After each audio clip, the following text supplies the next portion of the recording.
O sol de meio-dia rachava a terra seca como se fosse couro velho esquecido ao relento.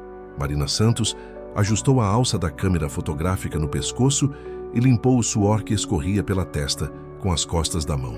Aos 28 anos, ela havia coberto manifestações em São Paulo, entrevistado políticos em Brasília e documentado a vida nas favelas cariocas, mas nada a havia preparado para o calor implacável do sertão baiano. Meu Deus, como as pessoas conseguem viver aqui, murmurou para si mesma, observando a paisagem árida que se estendia infinitamente à sua frente.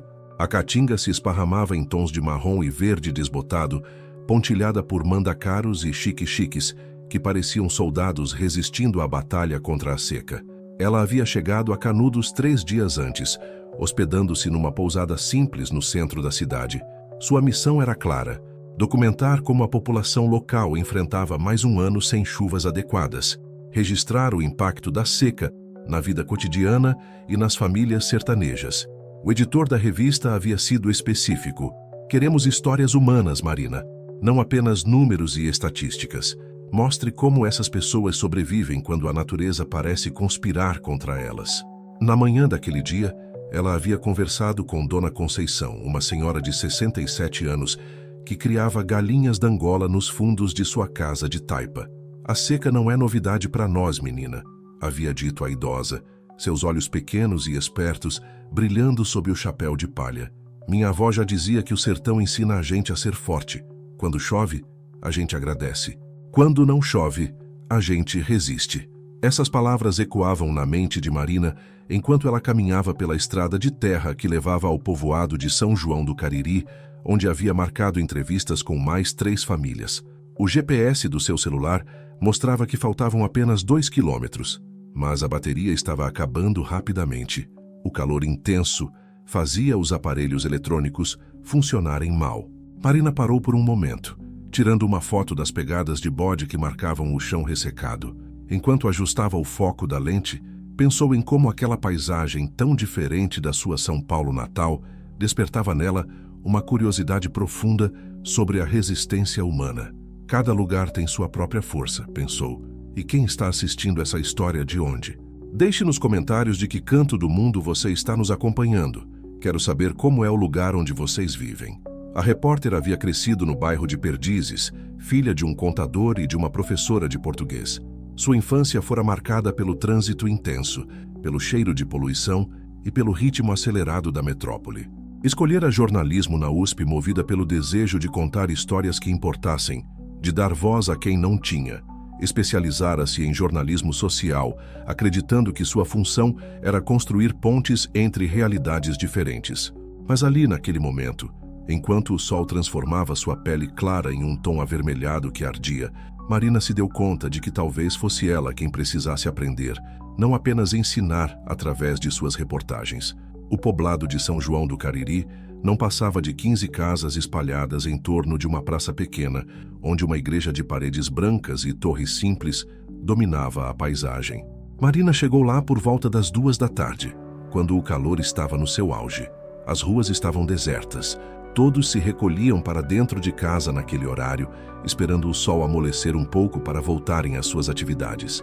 Ela bateu na porta da primeira casa da sua lista, uma construção de alvenaria pintada de azul desbotado. Quem atendeu foi uma mulher de uns 40 anos, magra, com o cabelo preso num rabo de cavalo e um sorriso tímido. "A senhora é Maria das Dores?" perguntou Marina, consultando seu bloco de anotações. "Sou sim, minha filha.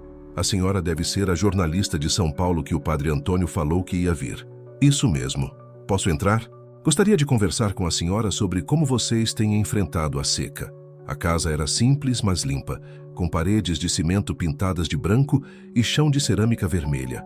Na sala, um sofá de 2 lugares dividia espaço com uma televisão pequena e uma estante com alguns livros, fotos da família e uma imagem de Nossa Senhora Aparecida. O ventilador de teto girava lentamente, movimentando o ar quente sem trazer muito alívio.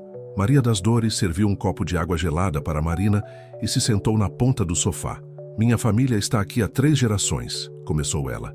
"Meu avô, Severino das Dores, chegou aqui em 1952, fugindo da seca grande que teve no Ceará.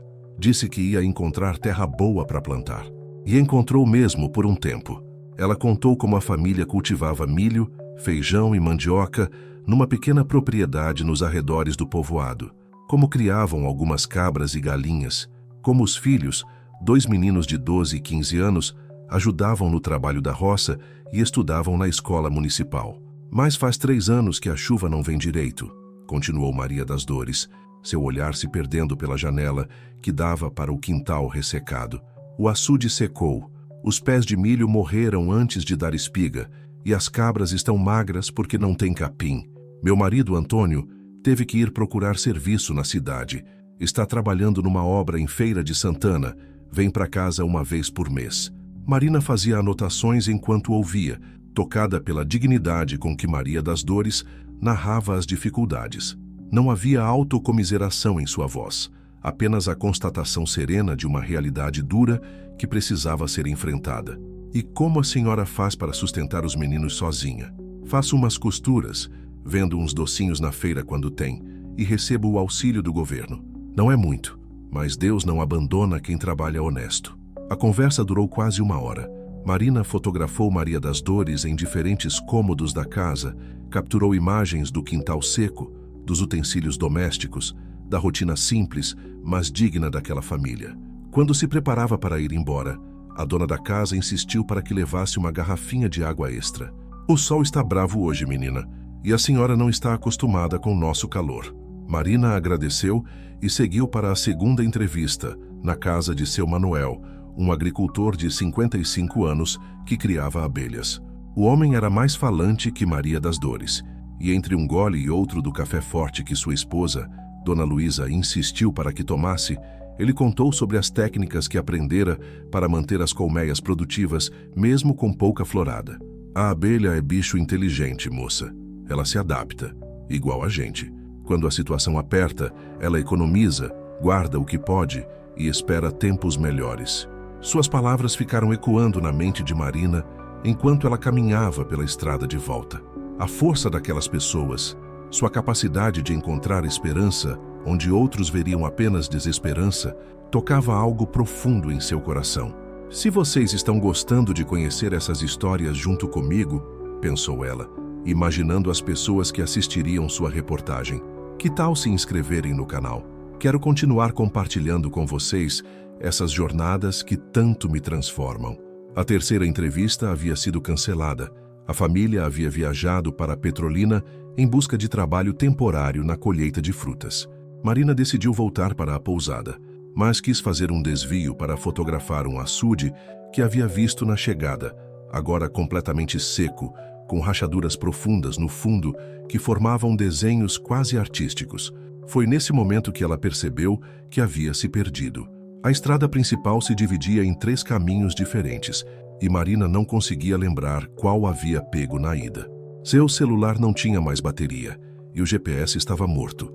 O sol implacável continuava a castigar sua pele já vermelha e dolorida. Ela escolheu o caminho do meio, achando que levaria de volta à estrada principal. Caminhou por quase 1 hora, mas a paisagem só ficava mais deserta, mais selvagem. A caatinga se fechava ao seu redor, e os únicos sons eram o ruído de seus passos na terra seca e o canto distante de Bentevis. A água da garrafinha que Maria das Dores havia dado estava acabando. Marina sentia a boca cada vez mais seca, a visão começando a ficar turva. Suas pernas tremiam e cada passo exigia um esforço enorme. O coração batia descompassado, e ela sabia que estava entrando em desidratação severa. Preciso encontrar sombra, murmurou para si mesma, procurando desesperadamente alguma árvore maior, algum lugar onde pudesse se proteger do sol que parecia determinado a sugá-la completamente. Encontrou uma umburana de meio porte e se abrigou debaixo de sua sombra escassa. Sentou-se no chão, encostando as costas no tronco áspero, e tentou controlar a respiração. Mas seu corpo estava chegando ao limite. A cabeça girava, e ela sentia náuseas. Foi quando viu, à distância, uma figura se aproximando. No início, pensou que fosse uma miragem. O calor do sertão pregava peças na vista, mas a figura foi ficando mais nítida. Era um homem alto e magro, montado num cavalo castanho. Usava um chapéu de couro e uma camisa de manga comprida, apesar do calor intenso. Marina tentou acenar, mas seus braços pareciam feitos de chumbo. A última coisa que lembrou foi de tentar gritar por socorro, mas sua voz saiu como um sussurro fraco. Depois tudo escureceu. Quando desmaiou, uma única certeza a acompanhou na escuridão. Ali, naquele lugar que lhe parecia tão hostil, talvez houvesse encontrado exatamente o que viera procurar: a verdadeira face da resistência humana. João Batista Ferreira estava voltando do bebedouro onde levara suas cabras quando viu a mulher desmaiada debaixo da umburana. Aos 34 anos, ele havia desenvolvido uma visão apurada para detectar qualquer movimento diferente na caatinga. Era uma questão de sobrevivência para quem vivia sozinho, cuidando de animais, numa região onde um descuido podia custar a vida. Mas aquela visão o intrigou. Uma mulher de pele clara, vestindo roupas que claramente não eram dali, com uma câmera fotográfica cara pendurada no pescoço. João desmontou do cavalo e se aproximou devagar, como fazia com qualquer animal ferido que encontrava pelo caminho. Moça, você está me ouvindo?" disse ele, ajoelhando-se ao lado de Marina. Sua voz era rouca, marcada pelos anos, falando mais com animais do que com pessoas. Colocou a mão na testa dela e sentiu a pele queimando de febre. "Insolação", murmurou para si mesmo. João não era homem de muitas palavras, nem de muita paciência com forasteiros. Havia aprendido desde cedo que o sertão não perdoava os despreparados e que cada um era responsável por si mesmo. Mas algo naquela mulher inconsciente despertou nele um instinto protetor que ele pensava ter enterrado há muito tempo. Ele a ergueu nos braços. Marina era mais leve do que esperava, quase frágil demais para estar ali naquele calor. Colocou-a atravessada na frente da sela do cavalo e montou atrás, segurando-a firmemente contra o peito para que não caísse durante o trajeto até sua casa. A propriedade de João ficava a uns 3 quilômetros dali, escondida entre as baixadas da Caatinga. Era um lugar simples. Uma casa de taipa rebocada e pintada de branco, com telhado de telha vermelha e uma varanda pequena na frente. Nos fundos, um curral para as cabras e uma cisterna que ele havia construído com as próprias mãos nos tempos em que ainda chovia regularmente. Ele levou Marina para dentro e a deitou na cama do único quarto da casa. O colchão era firme, mas limpo, coberto por um lençol branco que cheirava a sabão de coco. João trouxe uma bacia com água fresca da cisterna e começou a molhar a testa e os pulsos de Marina com um pano úmido, técnica que aprendera com sua mãe para baixar a febre. "Vamos, moça, acorda", repetia ele, sem muita esperança de que ela ouvisse. "Você não pode morrer na minha casa. Já tenho problemas suficientes." Mas sua voz, apesar das palavras duras, carregava uma gentileza involuntária. João havia crescido cuidando de sua mãe doente até ela morrer, 5 anos antes, e seus gestos mantinham a mesma delicadeza de quem havia aprendido a tratar o sofrimento com respeito. Marina começou a dar sinais de vida no final da tarde, quando o sol já começava a perder força. Abriu os olhos devagar, confusa, tentando entender onde estava. A primeira coisa que viu foi um rosto masculino bronzeado, com olhos castanhos sérios e uma barba por fazer. Onde eu estou?" murmurou ela, tentando se sentar na cama. "Calma, moça. Você está na minha casa. Desmaiou lá na caatinga de insolação. Quase morreu", respondeu João, mantendo distância respeitosa. "Beba isso aqui." Ele ofereceu a ela um copo com água e sal. "É para repor o que você perdeu suando." Marina bebeu a água salgada fazendo careta, mas sentiu um alívio imediato. Sua cabeça ainda girava um pouco, mas a náusea havia passado.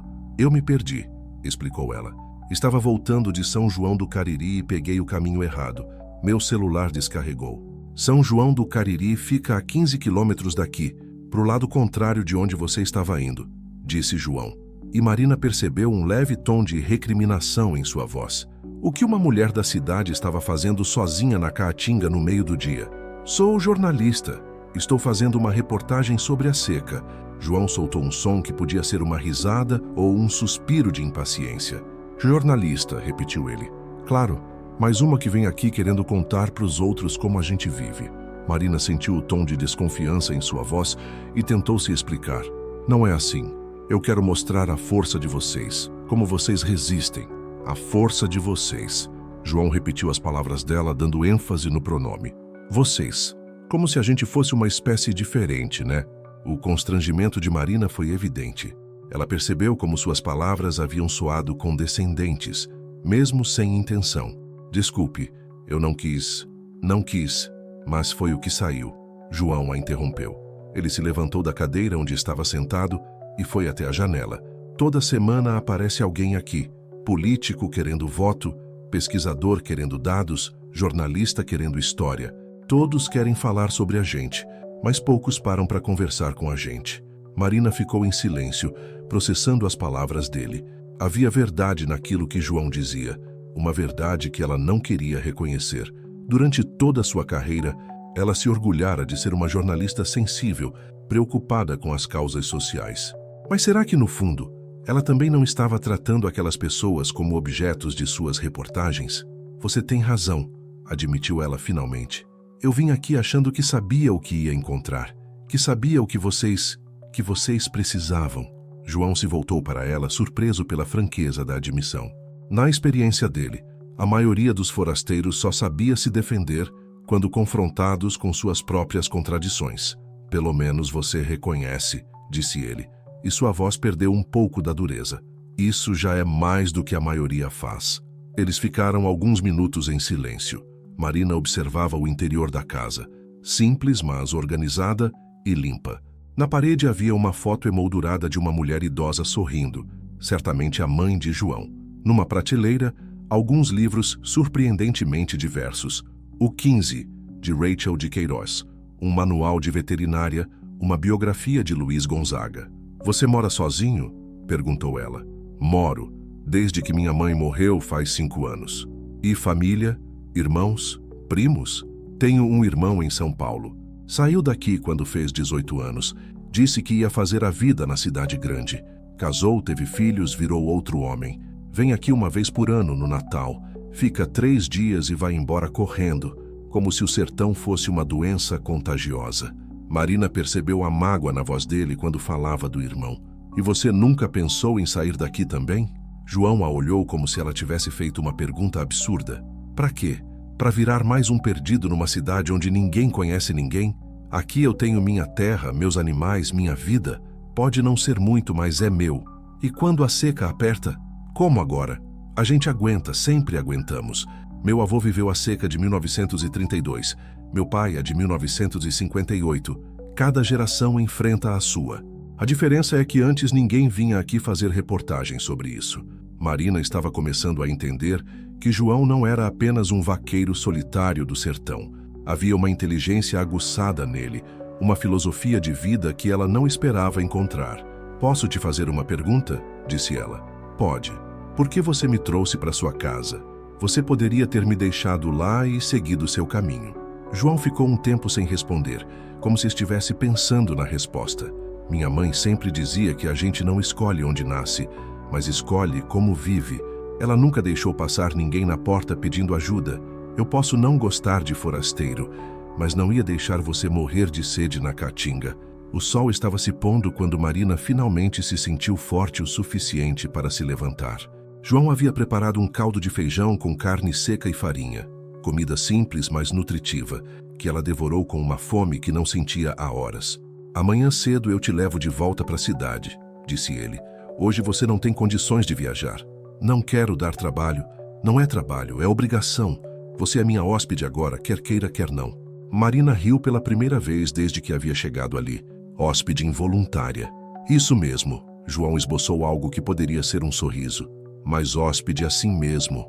Naquela noite, Marina dormiu na cama de João enquanto ele se acomodou numa rede na varanda. Ela ficou acordada por um tempo, ouvindo os sons da caatinga. Grilos, corujas, o vento balançando as folhas secas das árvores.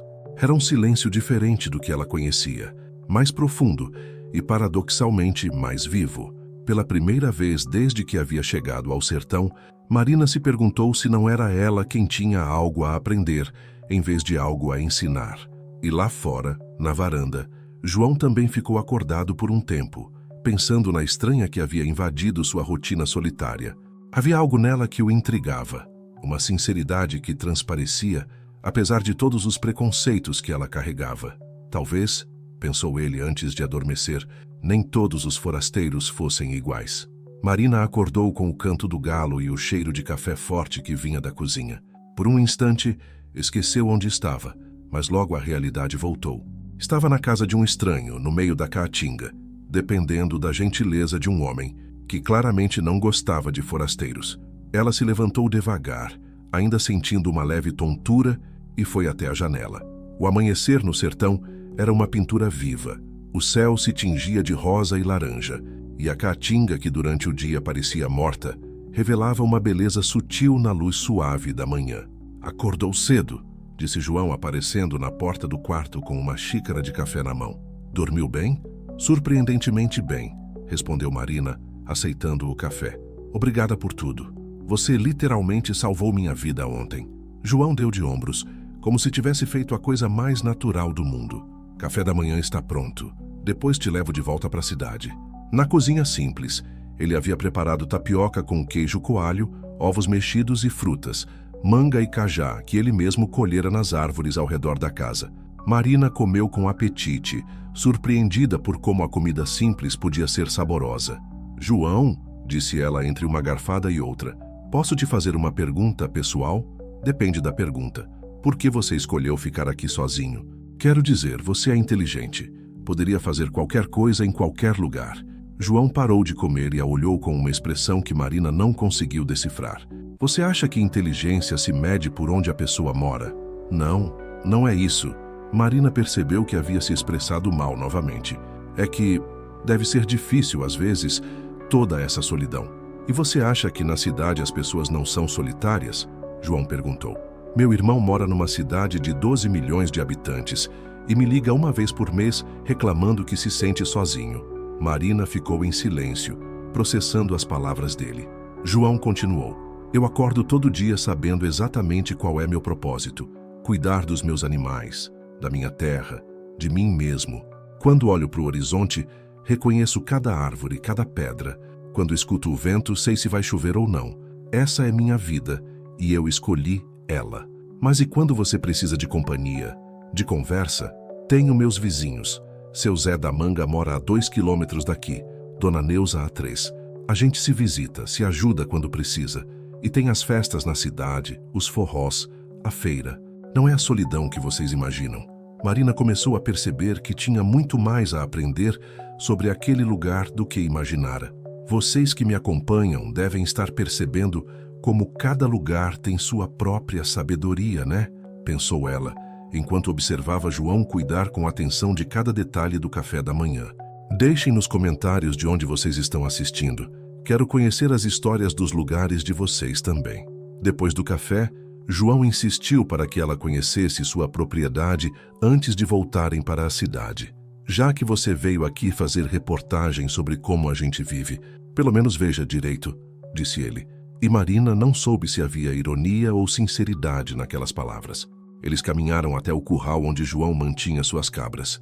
Eram umas 20 cabeças, magras por causa da seca, mas visivelmente bem cuidadas. Marina observou como ele tratava cada animal individualmente, chamando-os pelos nomes, verificando se estavam saudáveis. Esta aqui é a Benedita, disse ele, afagando uma cabra mais velha. Ela é a matriarca do rebanho, inteligente, corajosa e teimosa como ela só, igual a algumas pessoas que eu conheço. Marina riu. Você está falando de mim? Se a carapuça serviu, ela começou a entender que João usava o humor, seco, às vezes ácido, como uma forma de manter distância das pessoas, mas percebia também que, aos poucos, essa distância estava diminuindo. Como você aprendeu tudo isso? Perguntou ela, observando-o examinar o casco de uma das cabras. Meu pai me ensinou, meu avô ensinou ele. É conhecimento que passa de pai para filho há gerações, mas também estudei. Fiz um curso técnico em agropecuária por correspondência. Leio manuais de veterinária. Você não é a única que sabe estudar, moça. Marina corou. Eu não disse que... Não precisou dizer. Está na sua cara. Você ficou surpresa quando viu os livros lá em casa, não ficou?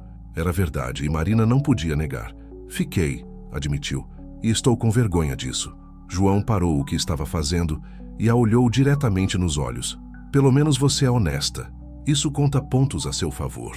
Eles caminharam até a cisterna, uma construção engenhosa que João havia feito para captar e armazenar a água da chuva. Marina ficou impressionada com a técnica. Isso é incrível. Você mesmo projetou? Aprendi com um engenheiro que veio aqui há uns anos, adaptei para o que eu precisava. A cisterna guarda água para 6 meses quando chove direito. Este ano está secando mais rápido que o normal. E quando ela secar completamente? Aí vou ter que buscar água no poço artesiano de seu Zé, a 2 quilômetros daqui. Ou pagar para trazerem de caminhão-pipa. Marina começou a compreender a complexidade da vida no sertão. Não era apenas uma questão de resistir à seca. Era uma ciência, uma arte, uma forma de vida que exigia conhecimento, planejamento e uma capacidade de adaptação que ela jamais havia imaginado. João, disse ela sentando-se na beirada da cisterna, posso te contar uma coisa? Fale. Eu vim aqui achando que ia encontrar pessoas sofrendo, pessoas precisando de ajuda, e achando que eu, com minhas reportagens, poderia de alguma forma, não sei, dar uma contribuição. E agora? Agora percebo que vocês não precisam de pena. Vocês têm uma sabedoria que eu não tenho, uma força que eu não entendo. João se sentou ao lado dela, mantendo uma distância respeitosa. Não é questão de ter pena ou não ter, é questão de respeito. Você pode fazer suas reportagens, contar nossas histórias, mas faça isso como alguém que está aprendendo, não como alguém que está ensinando. As palavras de João ecoaram profundamente em Marina. Se vocês estão sentindo essa transformação junto comigo, pensou ela, que tal se inscreverem no canal? Quero dividir com vocês cada descoberta dessa jornada que está mudando minha forma de ver o mundo. As palavras dele ficaram martelando em sua cabeça. Ela havia passado anos como jornalista, acreditando que seu papel era dar voz aos que não tinham voz. Mas talvez o problema fosse sua presunção de que essas pessoas não tinham voz. Talvez elas tivessem, e ela apenas não soubesse como escutar. Posso te fazer uma proposta? Disse Marina. Que tipo de proposta? Me deixa ficar mais alguns dias, não como jornalista fazendo reportagem, mas como alguém querendo aprender mesmo. Sobre sua vida, sobre este lugar, sobre como vocês fazem as coisas funcionarem aqui. João a estudou por um momento, como se estivesse avaliando sua sinceridade. E o que você vai fazer com o que aprender? Não sei ainda. Talvez escreva sim sobre isso, mas de forma diferente. Ou talvez só aprenda mesmo para mim. Você tem onde ficar na cidade? Tenho, na pousada. Mas... Marina hesitou. Seria possível eu ficar aqui? Prometo que não vou atrapalhar sua rotina. Posso até ajudar em alguma coisa. João ficou em silêncio por tanto tempo que Marina pensou que ele ia recusar. Finalmente, ele disse, você sabe ordenhar cabra? Não, mas posso aprender. Sabe cozinhar no fogão a lenha? Também não, mas posso aprender isso também. E aguentar acordar 5 da manhã todos os dias? Marina sorriu. Vou ter que aguentar, né? João levantou e caminhou alguns passos pensativo. Quando se voltou para ela, havia algo diferente em seu olhar. 3 dias, disse finalmente. Você fica 3 dias. Se em 3 dias você não desistir, a gente conversa sobre ficar mais tempo. Sério? Marina não conseguiu esconder a animação. Sério, mas tem regras. Que regras? Primeira, aqui você não é jornalista. Você é Marina. E pronto.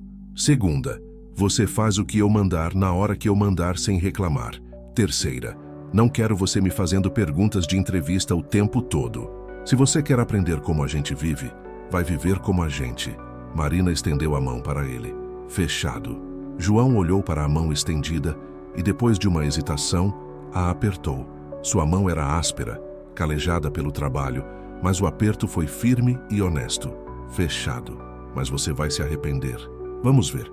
O resto daquela manhã foi usado para Marina ir até a cidade, buscar algumas roupas e avisar na pousada que ficaria fora por alguns dias.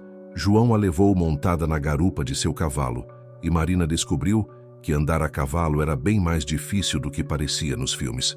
Suas pernas estavam doloridas muito antes de chegarem à cidade. Na pousada, Dona Socorro, a proprietária, a olhou com curiosidade. A senhorita vai ficar na casa de João Batista? Sozinha? Vou ajudar ele com o trabalho, explicou Marina, percebendo o tom de surpresa na voz da mulher. João Batista não costuma receber visitas, principalmente mulheres. Ele é bom rapaz, trabalhadeiro, mas meio esquivo. Esquivo como? Reservado. Desde que a mãe dele morreu, ele quase não vem na cidade. só quando precisa comprar alguma coisa ou vender leite de cabra. O povo até já comentou que ele ia virar eremita. Marina fez suas malas rapidamente, levando apenas o essencial: roupas simples, produtos de higiene básicos e sua câmera fotográfica. Deixou o notebook na pousada. Havia decidido que, pelos próximos dias, queria estar completamente desconectada do mundo digital. Quando voltaram à propriedade de João, já era meio-dia e o sol estava forte novamente. Ele mostrou a ela onde poderia dormir. Um quartinho pequeno nos fundos da casa, que havia sido da empregada na época em que sua mãe ainda era viva.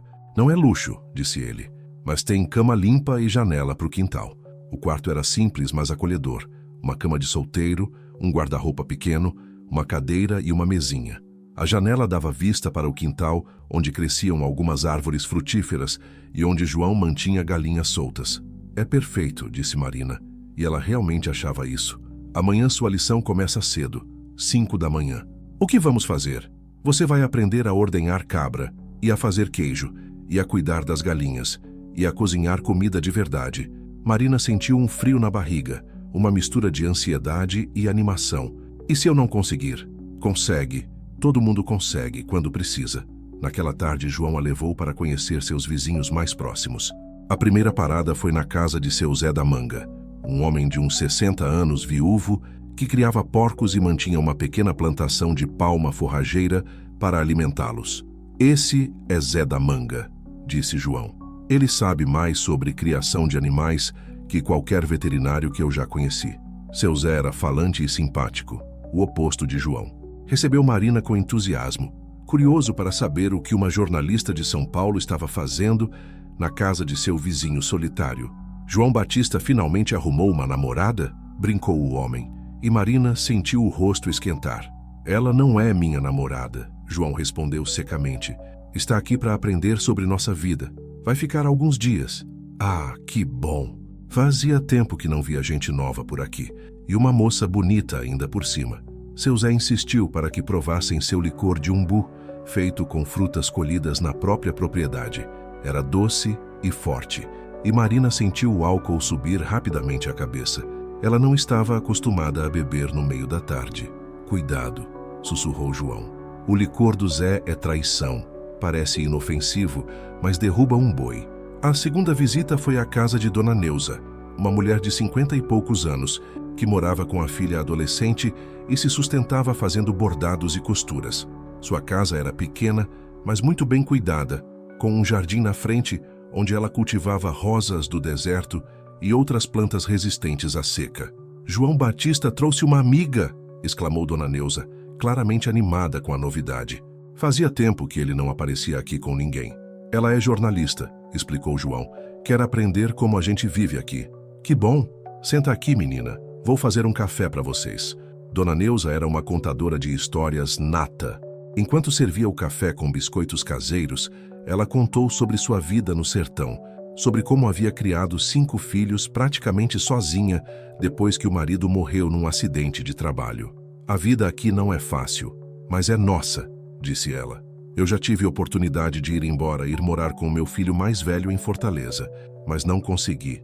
Aqui eu tenho minhas amigas, meus vizinhos, minha rotina. Lá eu seria só mais uma velha perdida numa cidade grande. Marina ouvia atentamente, começando a entender que a escolha de ficar no sertão não era apenas questão de falta de opção, como ela havia assumido inicialmente. Era uma escolha consciente baseada em valores e prioridades diferentes dos seus. Quando voltaram para casa no final da tarde, João estava mais falante que de costume. O que você achou dos meus vizinhos? São pessoas incríveis. Dona Neuza me lembrou minha avó. Mesma força, mesma hospitalidade. E seu Zé? Me impressionou como ele sabe tanto sobre animais. Você aprendeu muito com ele? Aprendi. Quando meu pai morreu, eu era muito novo ainda para saber tudo o que precisava saber. Seu Zé me ensinou muita coisa. E Dona Neuza também. Ela que me ensinou a cozinhar direito depois que minha mãe ficou doente. Marina percebeu que, apesar de viver sozinho, João fazia parte de uma rede de apoio sólida. As pessoas se cuidavam mutuamente, se ajudavam nas dificuldades, compartilhavam conhecimento e recursos. É como uma família estendida, comentou ela. É exatamente isso. A gente pode não ter muito, mas tem uns aos outros. Naquela noite, Marina jantou a melhor comida que havia provado desde que chegara ao sertão. João preparou cabrito assado com temperos que ele mesmo cultivava, acompanhado de macaxeira, feijão verde e uma salada de tomate com cebola. Para a sobremesa, doce de leite de cabra que Dona Neuza havia mandado. "Onde você aprendeu a cozinhar assim?" perguntou Marina. "Necessidade. Quando você mora sozinho, ou aprende ou passa fome. Em São Paulo eu vivo à base de delivery e comida congelada", confessou ela. "E como você se alimentava antes de existir delivery?" Marina riu. "Não sei. Acho que nunca existiu um tempo em que não existia delivery na minha vida." João a olhou com uma expressão divertida. "Você vai ter muito o que aprender aqui." Depois do jantar, eles se sentaram na varanda para tomar café e contemplar as estrelas. O céu no sertão era de uma clareza que Marina nunca havia visto. Sem poluição luminosa, as estrelas brilhavam como diamantes numa cortina de veludo negro. "É lindo", sussurrou ela. "É a mesma vista que meu avô via, que meu pai via, que eu vejo todo dia da minha vida", disse João. "Nunca enjoa." Eles ficaram em silêncio por um tempo, cada um perdido em seus próprios pensamentos. Marina pensava em como sua vida em São Paulo parecia frenética e vazia comparada àquela serenidade. João pensava em como fazia tempo que não tinha alguém com quem compartilhar aqueles momentos silenciosos. "João", disse Marina finalmente, "obrigada por me dar essa chance." "Obrigada não. Amanhã você vai trabalhar para merecer estar aqui." "Estou pronta. Vamos ver se você diz isso mesmo depois de ordenhar 20 cabras." Marina riu, mas por dentro sentia uma mistura de nervosismo e expectativa. Seria que ela realmente conseguiria se adaptar àquela vida tão diferente da sua? Seria que João acabaria respeitando sua tentativa de aprender?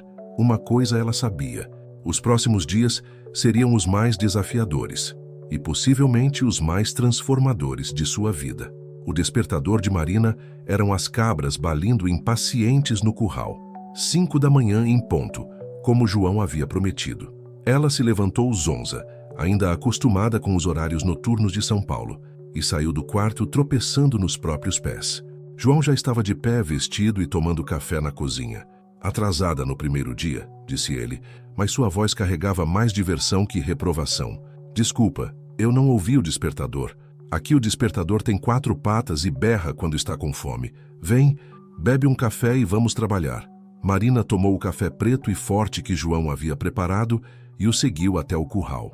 As cabras se aglomeravam próximas à porteira, claramente esperando pelo momento da ordenha. "Primeira lição", disse João. "Cabra é bicho rotineiro. Elas sabem que horas são melhor que qualquer relógio. Se você atrasa, elas ficam estressadas. Bicho estressado não dá leite direito." Ele demonstrou a técnica da ordenha com uma das cabras mais mansas, uma fêmea preta e branca que ele chamava de Chiquinha. Seus movimentos eram seguros e ritmados, e o leite jorrava no balde com um som metálico reconfortante. "Agora é sua vez", disse ele, oferecendo o banquinho baixo para Marina. Marina se sentou hesitante ao lado de outra cabra, uma marrom que João apresentou como mocinha. "O que eu faço se ela me chutar?" "Se você fizer direito, ela não vai chutar. Cabra só chuta quando está com medo ou quando você machuca ela." Os primeiros movimentos de Marina foram desajeitados. Ela apertava demais as tetas da cabra, que se mexia inquieta. Depois apertava de menos e quase nada de leite saía. "Relaxa", disse João, colocando suas mãos sobre as dela para guiar o movimento. "É como apertar uma esponja molhada. Firme, mas sem machucar." Marina sentiu um arrepio quando as mãos calejadas de João tocaram as suas. Era um toque profissional, educativo, mas havia algo nele que a fez ficar mais nervosa ainda. "Assim?", perguntou ela, tentando se concentrar na ordenha. "Melhor. Agora puxe e aperte ao mesmo tempo, com ritmo. 1, 2, 1, 2... Levou quase 20 minutos para Marina conseguir ordenhar adequadamente sua primeira cabra. Quando finalmente o leite começou a jorrar com ritmo constante, ela soltou um grito de alegria. "Consegui! João, eu consegui!" João sorriu, o primeiro sorriso genuíno que Marina via em seu rosto. "Conseguiu. Só faltam 19. 19? 20 cabras, 2 ordenhas por dia, 40 ordenhas diárias. Bem-vinda à vida real." Marina trabalhou por 3 horas até terminar todas as cabras. Suas costas doíam, Seus braços estavam doloridos e ela estava suada e suja, mas havia uma satisfação estranha naquele cansaço físico, diferente da exaustão mental que sentia depois de um dia inteiro escrevendo reportagens. "E agora?", perguntou ela. "Agora a gente faz queijo com parte desse leite, separa o resto para vender, limpa o curral e dá comida para os bichos." A produção de queijo revelou-se uma ciência complexa. João explicou cada passo: a temperatura ideal para adicionar o coalho, o tempo exato de coagulação, a técnica para cortar a coalhada, o processo de prensagem. "Minha avó fazia queijo", disse Marina, observando João trabalhar. "Mas eu achava que era só misturar leite com coalho. Tem gente que acha que é só isso mesmo. Por isso que faz queijo ruim", respondeu João. "Cada detalhe importa. A temperatura da água, o tempo que você deixa coalhar, a força que você usa para prensar. Queijo é como música. Se você erra uma nota, o resultado sai todo errado." Marina ficou observando a dedicação com que João executava cada etapa do processo. "Vocês que estão assistindo essa história", pensou ela, impressionada com a precisão quase artística de cada movimento, "comentem aí, que habilidades vocês têm que aprenderam com suas famílias? Quero conhecer as tradições que vocês carregam, de onde vocês vêm." Depois da produção do queijo, eles limparam o curral e alimentaram os animais. João mostrou a Marina como preparar a ração balanceada para as cabras, uma mistura de farelo, milho triturado e palma forrageira picada. "A palma é que nem um reservatório de água para as cabras", explicou ele, cortando as palmas espinhosas com uma faca específica. "Na seca, é ela que mantém os bichos vivos. E como você sabe a quantidade certa de cada coisa? Experiência e observação. Você olha para o bicho e sabe se ele está bem alimentado ou não, se o pelo está brilhante, se os olhos estão vivos, se ele está disposto. Bicho não mente. Quando está mal, mostra." Marina começou a entender que criar animais no sertão era uma arte que exigia conhecimento profundo, observação constante e uma intuição desenvolvida ao longo de gerações. Não havia nada de primitivo ou simples naquilo. Depois do almoço, mais uma refeição deliciosa preparada por João. Ele a levou para conhecer a horta que mantinha nos fundos da propriedade. Era pequena, mas impressionantemente produtiva, com canteiros organizados onde cresciam tomates, pimentões, cebolas, coentro e outras hortaliças. "Como você consegue fazer as plantas crescerem com tão pouca água?", perguntou Marina. "Irrigação por gotejamento. Sistema que eu mesmo montei com mangueiras furadas e garrafas PET. A água pingar devagar, direto na raiz, então não desperdiça nada." "Você inventou isso?" "Adaptei uma ideia que vi na internet. Tecnologia não precisa ser complicada para ser eficiente." Marina ficou surpresa. "Você usa a internet?" João riu. "Claro que uso. Tenho celular, computador, acesso à internet via satélite. Você acha que a gente vive na Idade da Pedra?" Marina corou. "Não, eu só não imaginei. Mais um preconceito seu sendo quebrado. A gente pode viver no interior, mas não somos alienados. Eu leio sobre novas técnicas de agropecuária, assisto vídeos sobre irrigação, participo de fóruns de criadores de cabra. A diferença é que a gente usa a tecnologia como ferramenta, não como vício." Segunda chamada para a ação aos 2 minutos. As palavras de João fizeram Marina refletir sobre sua própria relação com a tecnologia. "Se vocês estão percebendo, como eu, que há tantas formas diferentes de viver bem", pensou ela, "se inscrevam no canal para continuar descobrindo comigo essas lições que estão transformando minha visão de mundo." A tarde foi dedicada a outras tarefas: consertar uma cerca que havia sido danificada por um tatu, reorganizar o galpão onde João guardava ração e ferramentas e coletar ovos das galinhas. Marina descobriu que coletar ovos era mais complicado do que parecia. Algumas galinhas eram territoriais e não gostavam de ter seus ninhos mexidos. "Ai!", gritou ela quando uma galinha particularmente agressiva a bicou. "Ela me atacou!" "Claro que atacou. Você chegou perto do ninho dela sem respeitar. Com galinha, igual com gente, você tem que se apresentar primeiro." "Se apresentar como?"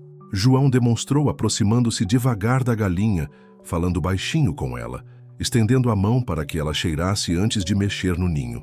A galinha o aceitou tranquilamente. "Tudo é questão de respeito", disse ele. "Você respeita o bicho. Ele te respeita também." No final da tarde, exausta, mas satisfeita, Marina se sentou na varanda para descansar. Suas mãos estavam sujas e calejadas, suas roupas cheiravam a cabra e galinha, e ela estava mais cansada fisicamente do que havia estado em anos. Mas havia uma sensação de realização que ela não experimentava há muito tempo. Como foi o primeiro dia? Perguntou João, sentando-se ao lado dela com 2 xícaras de café. Difícil, mas bom. Eu não imaginava que trabalho físico pudesse ser tão gratificante. É diferente do trabalho mental, né? No final do dia você vê exatamente o que produziu. Tanto de leite, tanto de queijo, tanto de ovos. É concreto. Em São Paulo, às vezes, eu passo semanas trabalhando numa reportagem e não tenho certeza se fiz diferença alguma na vida de alguém. E aqui você tem certeza, Marina pensou antes de responder. Aqui eu sei que as cabras foram ordenhadas, que estão bem alimentadas, que vão produzir leite amanhã. É simples, mas é real. João ficou um tempo em silêncio, como se estivesse avaliando algo. Você não é o que eu esperava, disse finalmente. Como assim? Achei que fosse desistir no primeiro dia. A maioria dos forasteiros desiste, principalmente as mulheres da cidade. Que bom que estou surpreendendo. Está mesmo, mas ainda faltam 2 dias para cumprir o combinado. Vou cumprir. Vamos ver. Naquela noite, depois de um jantar de cabrito refogado com macaxeira e salada da horta, Marina dormiu como não dormia há anos. O cansaço físico trouxe um sono profundo e reparador, sem os pesadelos urbanos que às vezes a atormentavam em São Paulo. Mas antes de adormecer, ela ficou um tempo pensando em João. Havia nele uma complexidade que ela não esperava encontrar. Ele era rude e gentil ao mesmo tempo, desconfiado, mas generoso. Simples na aparência, mas sofisticado no conhecimento. E havia algo mais, algo que ela não queria admitir para si mesma. Ela estava começando a se sentir atraída por ele. Não era apenas atração física. Embora João fosse indubitavelmente um homem bonito à sua maneira rústica, era algo mais profundo. A forma segura como ele lidava com os animais, sua competência tranquila, sua honestidade direta. Em São Paulo, Marina estava acostumada com homens que falavam muito e faziam pouco. João era o oposto disso. Não seja idiota, Marina, murmurou para si mesma no escuro. Você está aqui para aprender, não para se apaixonar por um vaqueiro. Mas enquanto adormecia, ela sabia que já era tarde demais para esse tipo de racionalização. No quarto ao lado, João também estava tendo dificuldades para dormir. A presença de Marina em sua casa havia alterado uma rotina que ele mantinha há 5 anos. Não era apenas a mudança física, era algo mais sutil. A casa parecia mais viva com ela ali, mais completa. Ele tentou se convencer de que estava apenas sendo hospitaleiro, cumprindo o dever que sua mãe havia lhe ensinado. Mas sabia que era mentira. Havia algo em Marina que o intrigava, que despertava nele sentimentos que ele havia enterrado junto com os últimos relacionamentos frustrados que tivera. Ela vai embora em 2 dias, murmurou para si mesmo. Não adianta se apegar. Mas mesmo enquanto tentava se convencer disso, João sabia que Marina já havia mexido com ele de uma forma que ele não experimentava há muito tempo e que os próximos 2 dias seriam mais complicados do que qualquer um dos dois imaginava. O segundo dia de Marina na propriedade de João começou com uma surpresa. Ela acordou às 5 da manhã sem precisar ser chamada, já acostumada com o ritmo da vida rural. Quando chegou à cozinha, encontrou João preparando café com uma expressão preocupada. Aconteceu alguma coisa? Perguntou ela.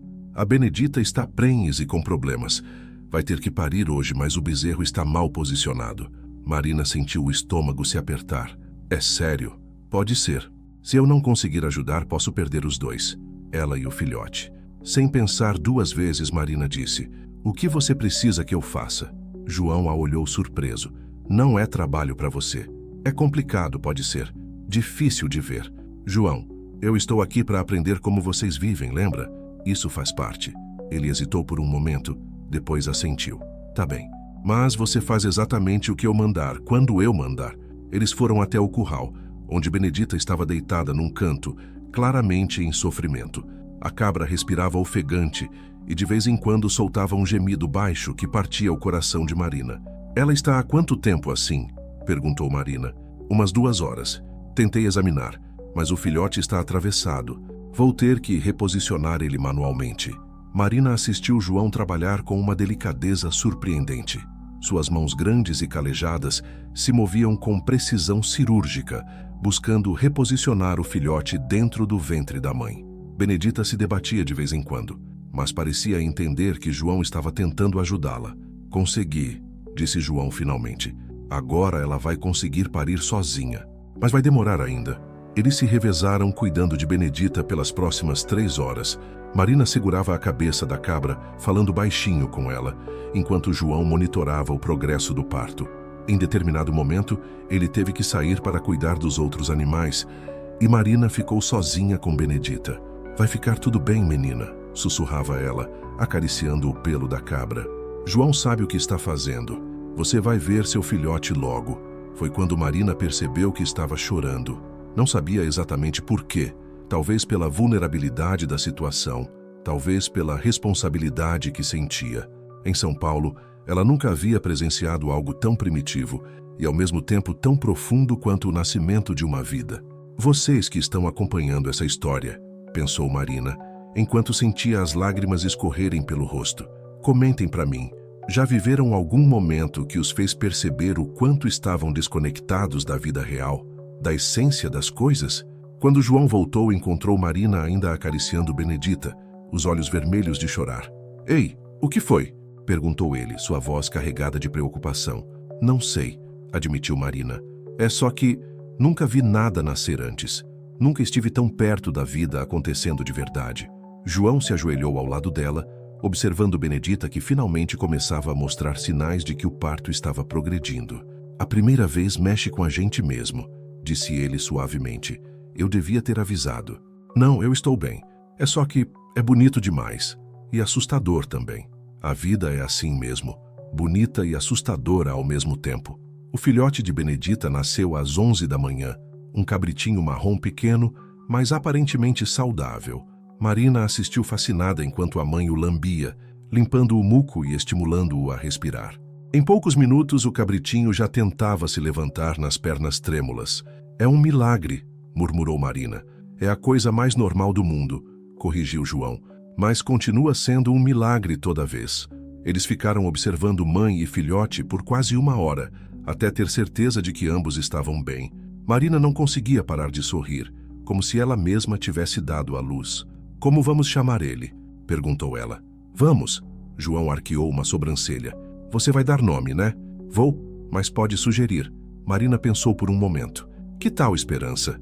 Porque ele representa isso, né? Vida nova mesmo em tempos difíceis. João a olhou com uma expressão estranha. Esperança é nome de fêmea, ele é macho. Marina riu envergonhada. Desculpa, ainda estou aprendendo. Então, Milagre? Milagre. João repetiu o nome, como se estivesse testando como soava. Gostei. Milagre vai ser o nome dele. O resto do dia passou numa atmosfera diferente. Havia uma intimidade nova entre eles, como se o parto de Benedita tivesse criado uma cumplicidade especial. Marina ajudou João com as tarefas rotineiras, mas agora ele explicava cada procedimento com mais paciência, como se ela fosse realmente parte daquele mundo. 3 meses se passaram desde que Marina havia tomado a decisão de ficar no sertão. A mulher que despertava todas as manhãs às 5 da madrugada na propriedade de João era completamente diferente da jornalista estressada que havia desmaiado na caatinga naquele dia, que agora parecia pertencer a outra vida. Suas mãos, antes macias e cuidadas, agora eram calejadas e fortes. Seu rosto, bronzeado pelo sol do sertão, tinha uma luminosidade que as luzes artificiais de São Paulo nunca haviam conseguido dar. Mais importante que isso, seus olhos tinham uma serenidade que ela não sabia que era possível alcançar. A rotina diária, que no início parecia impossível, agora fluía naturalmente. Marina ordenhou as cabras com a mesma destreza de João, fazia queijos que já eram elogiados pelos vizinhos e cuidava da horta como se tivesse nascido para isso. Milagre, o cabritinho que havia nascido em seu 2º dia ali, a seguia pela propriedade como um cachorro, criando uma ligação que sempre arrancava sorrisos de João. Mas a transformação mais significativa havia acontecido em sua carreira. Marina não havia abandonado o jornalismo. Pelo contrário, havia descoberto uma nova forma de exercê-lo. Suas reportagens sobre a vida no sertão, escritas agora com a autoridade de quem realmente conhecia aquela realidade, haviam ganhado reconhecimento nacional. O que começou como uma simples matéria sobre a seca se transformou numa série de textos que humanizavam o Nordeste brasileiro de uma forma que poucos jornalistas haviam conseguido antes. "Marina", chamou João da varanda, onde estava tomando o café da manhã. "Tenho uma carta para você."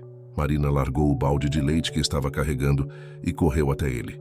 Correspondências eram raras ali, e ela sempre ficava curiosa para saber do que se tratava. A carta era de uma editora de São Paulo, oferecendo um contrato para que ela transformasse suas reportagens num livro. O valor proposto era substancial, e o projeto prometia dar ainda mais visibilidade ao seu trabalho. "O que é?" perguntou João, vendo a expressão surpresa no rosto dela. "Uma proposta de livro. Uma editora quer publicar minhas reportagens sobre a vida aqui." João sorriu, mas Marina percebeu uma sombra em seus olhos. "É uma ótima oportunidade." "É", concordou ela, mas sua animação inicial estava dando lugar a uma preocupação. "Mas eles querem que eu vá para São Paulo por 3 meses, para escrever e fazer a promoção." O silêncio que se seguiu foi carregado de tensão.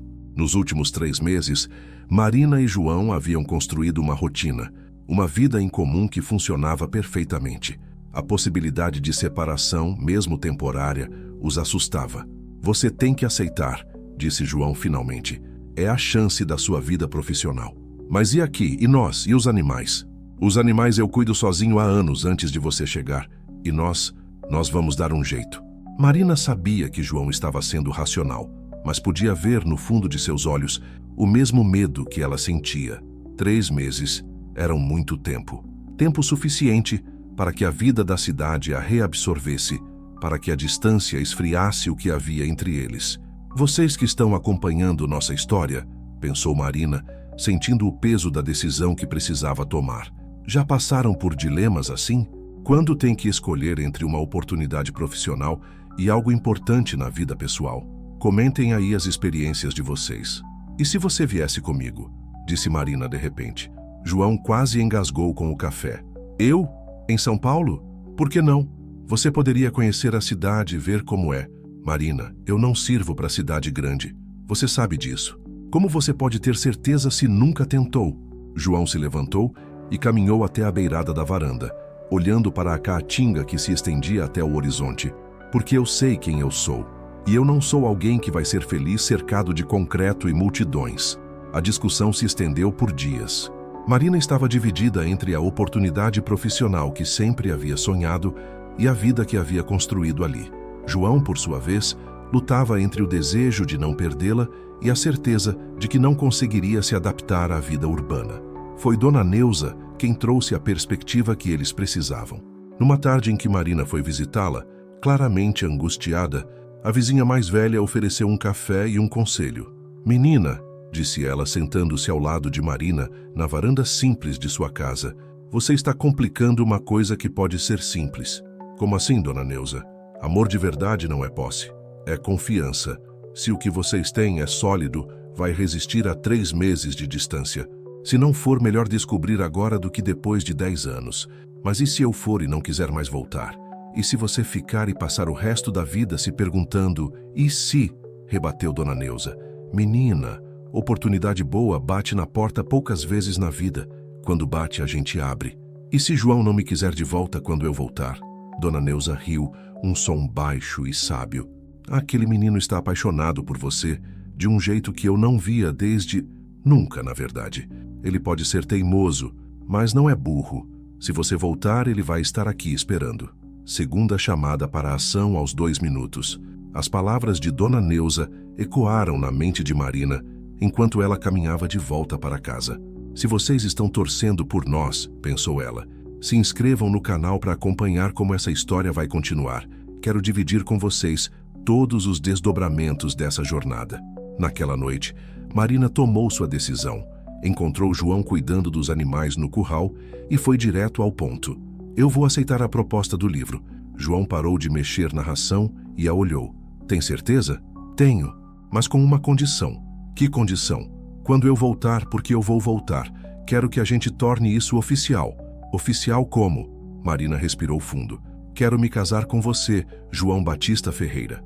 João deixou cair o balde que estava segurando. "Você está me pedindo em casamento?" "Estou." "No meio de um curral fedendo a cabra? É aqui que a gente se conheceu de verdade. É aqui que faz sentido." João caminhou até ela e a tomou nos braços, rodopiando-a no ar apesar dos protestos risados dela.